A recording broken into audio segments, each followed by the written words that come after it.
관계대명사에서 또 잘 나오는 그 시험 유형은 관계대명사의 그 격을 구별할 수 있는지를 묻는 문제가 잘 나옵니다. 관계대명사의 격은 주격, 소유격, 목적격 이렇게 총 3개가 있습니다. 이 3개를 구별하는 거를 묻는 문제도 나오고, 거기를 베이스로 해서 주격인 경우에는 수일치, 그 다음에 생략, 목적격인 경우도 생략과 관련돼서 파생돼서 문제가 또 나옵니다. 그래서 결과적으로는 관계대명사의 격을 구별해야 이 모든 문제를 다 맞출 수 있기 때문에 관계대명사의 격을 구별할 수 있는 것은 시험 문제를 잘 풀기 위해서는 필수적이라고 할 수 있겠죠. 제일 먼저 주격에 대해서 살펴보도록 하겠습니다.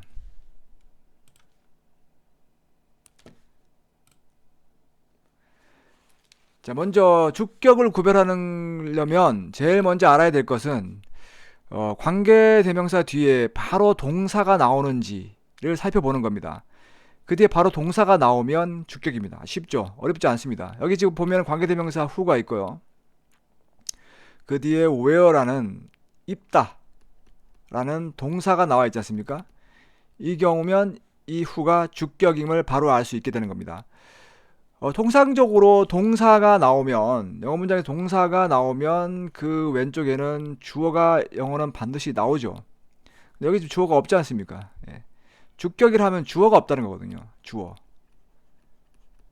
주어가 없는 경우, 그게 주격인데, 주어가 없다는 건 바로 관계대명사 뒤에 이렇게 동사가 바로 나온다는 얘기죠. 같은 말입니다.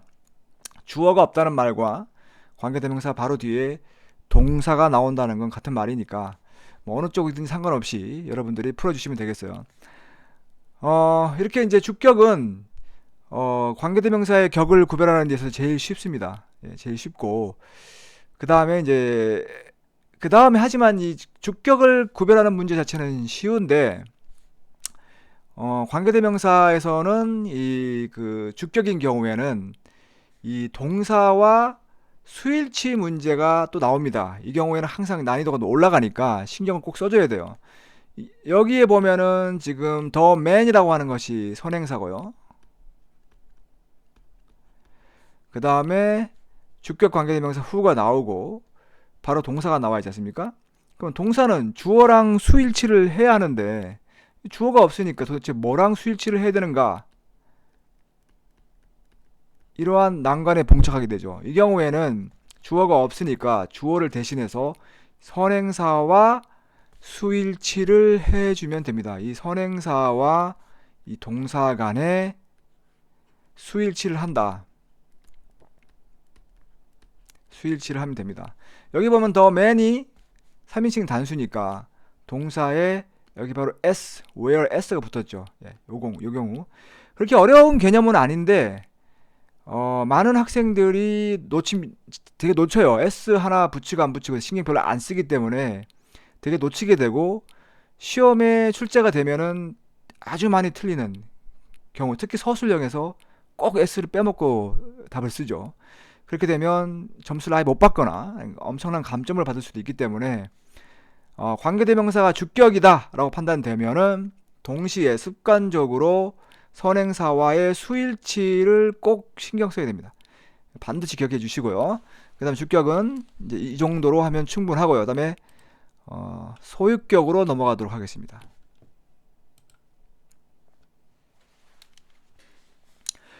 소유격은 구별하기가 주격에 비해서 까다롭습니다. 어떻게 보면 제일 까다롭다고 볼 수도 있죠. 하지만 소유격도 쉽게 구별하는 방법이 있으니까 가장 쉬운 방법으로 가르쳐 드리겠습니다. 자, 먼저 관계대명사 뒤에 이렇게 소유격인 경우에는 주어가 나옵니다. parents라는 주어가 나오죠. 주어가 있고 그 다음에 선행사의 주어 이렇게 해서 해석이 자연스러우면 소유격이 됩니다. 너무 쉬워서 이해가 안 가는데 써보겠습니다. 선행사의 주어 이렇게 머리에 꼭 저장해 두세요. 마치 수학 공식처럼 선행사의 주어. 여기서 선행사가 friend, 친구 아닙니까? 그럼 친구 넣어주세요. 친구. 그다음에 친구의 주어가 부모님이니까 부모님 이렇게 써주면 드디어 해석이 되겠죠. 그래서 친구의 부모님 이렇게 했을 때 의미가 자연스럽지 않습니까? 예, 그러면 소유격입니다. 그래서 whose라는 소유격이 들어왔죠. 자, 이 두 가지 조건을 만족시키면 소유격이 된다는 걸 기억해 주시고, 소유격인 경우에는 whose 대신에 of which를 써도 됩니다. 그리고 whose는 사람에만 쓰는 게 아니고 사물에도 쓸 수 있다. 소유격 whose는 사물에도 쓸 수 있고요. 그 다음에 of which랑 같은 의미다. 이렇게 정리해 주시면 되겠죠. 그 다음 목적격으로 넘어가겠습니다.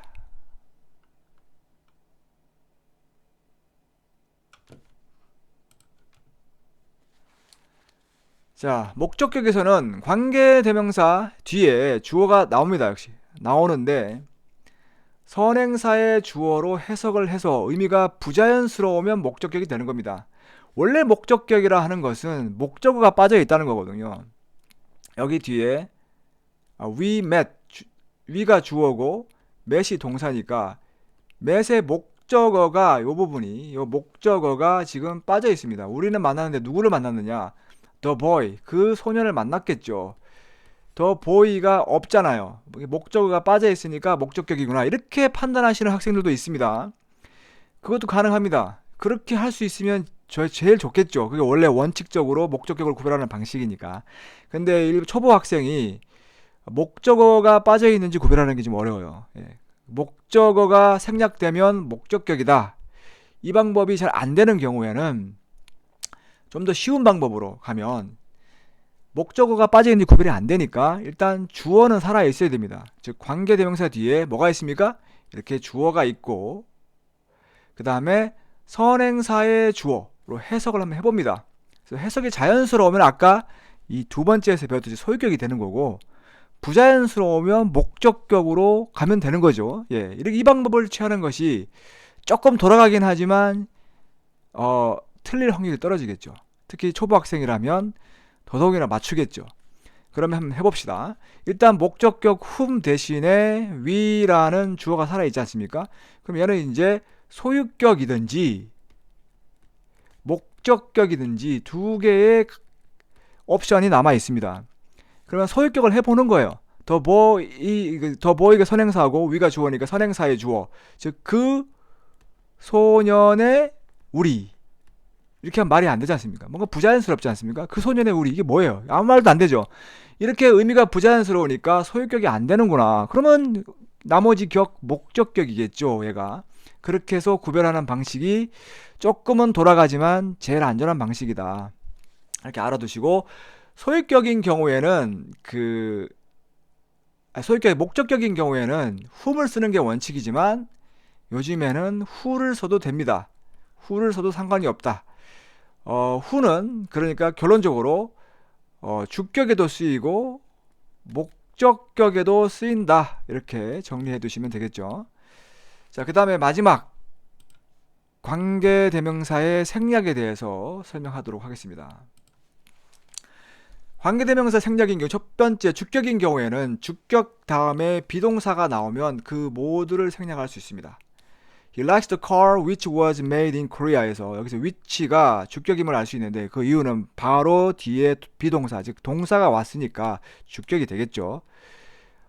주격 자체는 생략할 수 없지만 그 뒤에 이렇게 비동사가 나오면 같이 생략할 수 있습니다. 이 경우에 학생들이 이 위치만 생략하는 그런 학생이 있는데 그러면 반드시 틀립니다.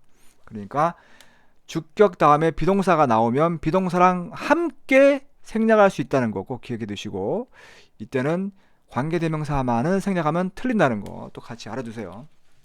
그 다음에 목적격인 경우에 생략할 수 있는데 목적격은 우리 배웠죠. 목적격은 여기에 그렇죠? 이 경우 이때 whom을 생략할 수 있다는 겁니다. 얘를 생략할 수 있게 되죠.